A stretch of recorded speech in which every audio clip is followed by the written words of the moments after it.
नमस्कार दोस्तों, स्वागत है आपका मार्कंडे पुराण में।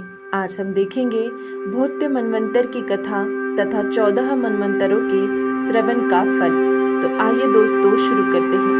मार्कंडे जी कहते हैं, ब्राह्मण, इसके पश्चात अब तुम भौत्य मनु की उत्पत्ति का प्रसंग सुनो तथा उस समय होने वाले देवर्षियों और पृथ्वी का पालन करने वाले मनुपुत्रों आदि के नाम भी श्रवण करो। अंगिरा मुनि के एक शिष्य थे जिनका नाम भूति था। वे बड़े ही क्रोधी तथा छोटी सी बात के लिए अपराध होने पर प्रचंड शाप देने वाले थे। उनकी बातें कठोर होती थी। उनके आश्रम पर हवा बहुत तेज नहीं बहती थी, सूर्य अधिक गर्मी नहीं पहुंचाते थे और मेघ अधिक कीचड़ नहीं होने देते थे। उन अत्यंत तेजस्वी क्रोधी महर्षि के भय से चंद्रमा अपनी समस्त किरणों से परिपूर्ण होने पर भी अधिक सर्दी नहीं पहुंचाते थे। समस्त ऋतुएं उनकी आज्ञा से अपने आने का क्रम छोड़कर आश्रम के वृक्षों पर सदा ही रहती और मुनि के लिए फल फूल प्रस्तुत करती थी। महात्मा भूति के भय से जल भी उनके आश्रम के समीप मौजूद रहता और उनके कमंडलों में भी भरा रहता था।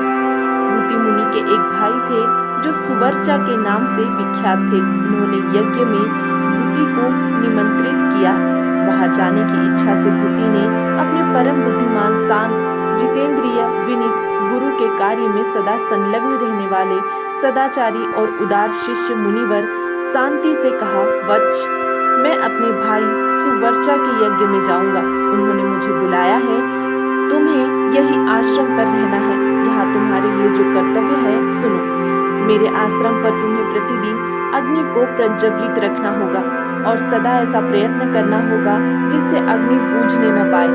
गुरु की यह आज्ञा पाकर जब शांति नामक शिष्य ने बहुत अच्छा कहकर इसे स्वीकार किया, तब अपने छोटे भाई के बुलाने पर भूति मुनि उनके यज्ञ में चले गए। इधर शांति गुरु भक्ति के वश में होकर उन महात्मा गुरु की सेवा के लिए जब तक समिधा, फूल और फल आदि जुटाते रहे तथा अन्य आवश्यक कार्य करते रहे, तब तक भूति मुनि के द्वारा सज्जित अग्नि शांत हो गई।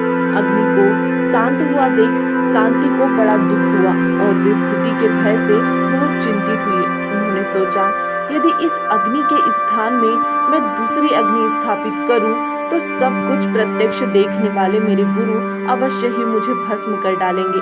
मैं पापी अपने गुरु के क्रोध और शाप का कारण बनूंगा। मुझे अपने लिए उतना शौक नहीं है जितना कि गुरु के अपराध करने का शौक है।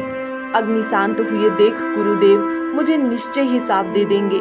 जिनके प्रभाव से डरकर देवता भी उनके शासन में रहते हैं, वे मुझ अपराधी को शाप से दग्ध न करे। इसके लिए क्या उपाय हो सकता है? अपने गुरु के डर से डरे हुए बुद्धिमानों में श्रेष्ठ शांति मुनि ने इस तरह अपने प्रकार से सोच विचार करके अग्निदेव की शरण ली। उनने मन पर संयम किया और पृथ्वी पर घुटने टेक दिए। हाथ जोड़ एकाग्र चित्त हो स्तोत्र आरंभ किया। शांति ने कहा, समस्त प्राणियों के साधक महात्मा अग्निदेव को नमस्कार है। उनके 1, 2 और 5 स्थान हैं। वे राजसूय यज्ञ में 6 स्वरूप धारण करते हैं। समस्त देवताओं को वृत्ति देने वाले अत्यंत तेजस्वी अग्निदेव को नमस्कार है। जो संपूर्ण जगत के कारण रूप तथा पालन करने वाले हैं, उन अग्निदेव को प्रणाम है। अग्नि, तुम संपूर्ण देवताओं के मुख हो। भगवान, तुम्हारे द्वारा ग्रहण किया हुआ हविष्य सब देवताओं को तृप्त करता है। तुम ही समस्त देवताओं के प्राण हो। तुम में हवन किया हुआ हविष्य अत्यंत पवित्र होता है। फिर वही मेघ बनकर जल रूप में परिणत हो जाता है।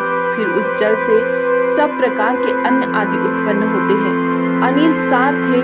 फिर उन समस्त अन्न आदि से सब जीव सुखपूर्वक जीवन धारण करते हैं। अग्निदेव, तुम्हारे द्वारा उत्पन्न की हुई औषधियों से मनुष्य यज्ञ करते हैं। यज्ञों से देवता, दैत्य तथा राक्षस तृप्त होते हैं। हुतासन, उन यज्ञों के आधार तुम ही हो। अतः अग्नि, तुम ही सबके आदि कारण और सर्वस्वरूप हो। देवता, दानव, यक्ष, दैत्य, गंधर्व, राक्षस, मनुष्य, पशु, वृक्ष, मृग, पक्षी तथा सर्प, ये सभी तुमसे ही तृप्त होते हैं और तुम ही से वृद्धि को प्राप्त होते हैं। तुम ही से इनकी उत्पत्ति है और तुम ही में इनका लय होता है। देव, तुम ही जल की सृष्टि करते और तुम ही इनको पुनः सोख लेते हो। तुम्हारे पकाने से ही जल प्राणियों की पुष्टि करता है। तुम देवताओं में तेज, सिद्धों में कांति, नागों में विष और पक्षियों में वायु रूप से स्थित हो।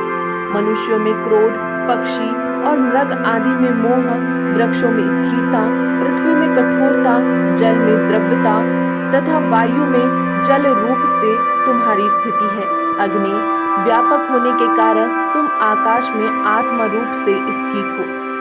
अग्निदेव, तुम संपूर्ण भूतों के अंतःकरण में विचरते तथा सबका पालन करते हो। विद्वान पुरुष तुमको एक कहते हैं तथा फिर वे ही तुम्हें 3 प्रकार का बतलाते हैं।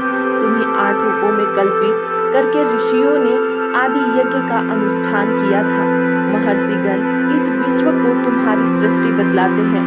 हुताशन, तुम्हारे बिना यह संपूर्ण जगत तत्काल नष्ट हो जाएगा।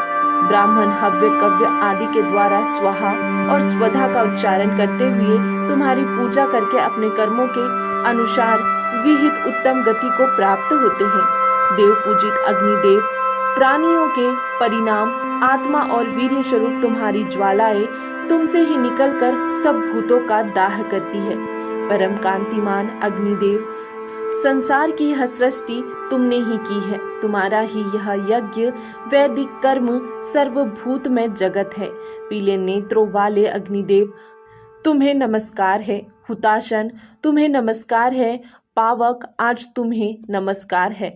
हव्यवाहन, तुम्हें नमस्कार है।